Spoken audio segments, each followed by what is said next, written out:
இப்பொழுது 100 சின்ன, அதாவது 100, 150, 120, 100 3 ஸ்லாப் இருக்கு. 100, 120, 150. 100 ரூபாய் தேட்டருக்கு 20%, 20 ரூபாய். 120 ரூபாய்க்கு 20%, 120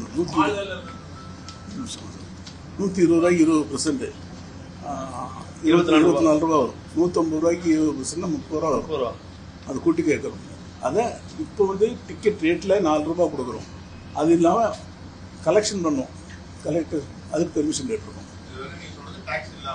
ஆமாம், டேக்ஸ் தனி. இப்போ 100 ரூபான்னா உங்களுக்கு 124 ரூபாய், 8%, 12%, 12, 8, 20, 120 ரூபா வரும். 4 தேட்டர்களில் மல்டிப்ளெக்ஸில் எல்லாம் 196 ரூபா வருது. அதுலேருந்து 30 ரூபா கூடும். 250 ரூபா, 220 ரூபாய்க்குள்ள வரும்.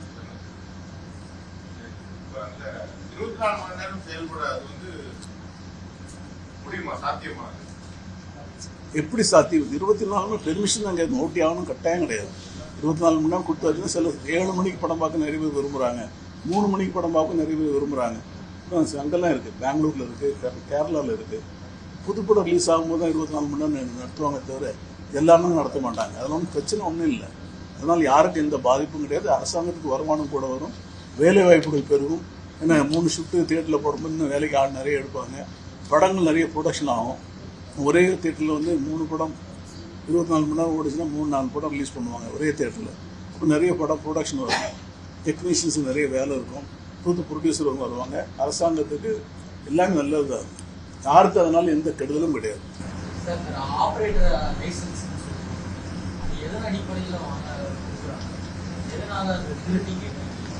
ஸோ முன்னாடி ஆப்ரேட்டருக்கு இந்த மோனோ ப்ராஜெக்ட் இருக்குது கார்பனில், அது ஓட்டுறது கஷ்டம். இதில் ஃபயர்லாம் அதுக்கு நிறைய சான்ஸ் இருக்கும்.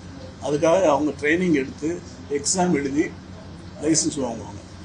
இப்போ அந்த லைசன்ஸ் கொடுக்குறதே நிறுத்திட்டாங்க. இப்போ டிஜிட்டல் ப்ரொஜெக்டர் யார் வேணாலும் ஆப்ரேட் பண்ணலாம். ஒரு பட்டன் தட்டினா போதும். அந்த ஃபயருக்கெல்லாம் சான்ஸே இல்லை, கார்பனுக்கு சான்ஸே இல்லை. ஸோ அதனால் அது மாற்றி ஒரு சின்ன கம்ப்யூட்டர் படித்த பசங்க அவங்களுக்கெல்லாம் இந்த லைசன்ஸ் கொடுங்கன்னு கேட்குறோம்.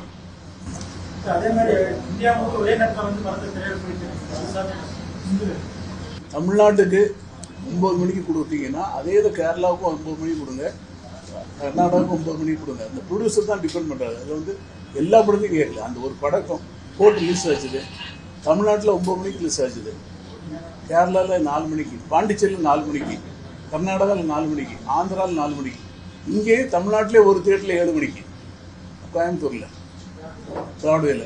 ஸோ அப்படி இருக்கும்போது படத்து ரிசல்ட் வந்துடுது. ரிசல்ட் வந்தாச்சு, படத்துக்கு ஏதாவது நெகட்டிவ் ரிசல்ட் வந்துருச்சுன்னா அது எங்களுக்கு பெரிய பாதிப்பு வருது. அதனால தான் ஒரே டைமில் கொடுங்க எல்லாருக்கும் சொல்லுங்கள். அந்த கோரிக்கை ப்ரொடியூசருக்கு தான், நாட்டு கவர்மெண்ட். பெங்களூர் 4 மணிக்கு ரிலீஸ் பண்ணிடுறாங்க, இங்க 9 மணிக்கு தான் போடுறாங்க.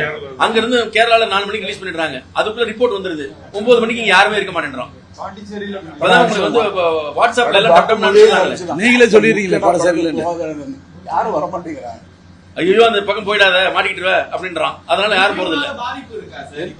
ஏகப்பட்ட பேர் மீடியா இல்லாம ஏகப்பட்ட பேர் ஓனாவே யூடியூப் சேனல்ல பேசுறாங்க, மூவி நல்லாவே இல்ல, மொக்கையா இருக்குன்னு சொல்லி பாதிக்குது.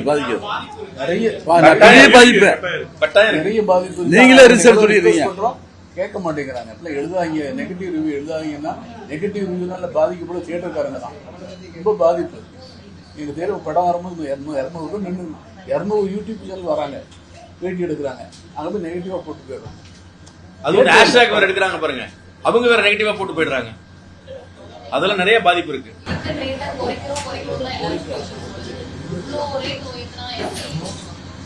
டிக்கெட் குறைக்கணும் சொல்றீங்க, ரொம்ப சந்தோஷமா நீங்க கேட்டது ரொம்ப சந்தோஷம். நீங்க வேலைக்கு வரவங்களோட சம்பளத்தை குறைச்சி வாங்கி கொடுங்க, நாங்க குறைக்கிறோம். இபி பில்லை குறைச்சி வாங்கி கொடுங்க, நாங்க குறைக்கிறோம். ப்ராப்பர்ட்டி டேக்ஸ் குறைச்சி வாங்கி கொடுங்க, நாங்கள் குறைக்கிறோம். ஆனால் ப்ராப்பர்ட்டி டேக்ஸை கூட்டிடுவீங்க, இபி பில்லை கூட்டிடுவீங்க, மாசம் சம்பளம் கூட்டிடுவீங்க. மெயின்டெனன்ஸ் ஆர்டிகல்ஸ் இருக்கு. ஒரு பெனாயில் எடுக்க போனால் கூட 60 ரூபாய்க்கு விற்றது, நீங்கள் 200 ரூபாய்க்கு விற்குது. இதெல்லாம் கூட்டிட்டு எப்படிமா டிக்கெட் ரேட்டை குறைக்க முடியும் நீங்க எப்படி நினைக்கிறீங்க? பிராக்டிக்கலா சொல்லுங்க. நீங்க உங்க சம்பந்தம் ப்ரொஜெக்ட் எல்லாம் முன்னாடி 3 லட்ச ரூபாய்க்கு வாங்க ப்ரொஜெக்ட்லாம் நீங்க 1.5 கோடி ரூபாய் லேசர் ப்ரொஜெக்ட் போடும். எப்படி குறைக்க முடியும்னு சொல்றீங்க? நீங்க சொல்லுங்க, எனக்கு தெரியறதுக்கு தான் கேட்கறேன். செய்திகளை உடனுக்குடனும் துல்லியமாகவும் தெரிந்து கொள்ள சப்ஸ்கிரைப் பண்ணுங்க.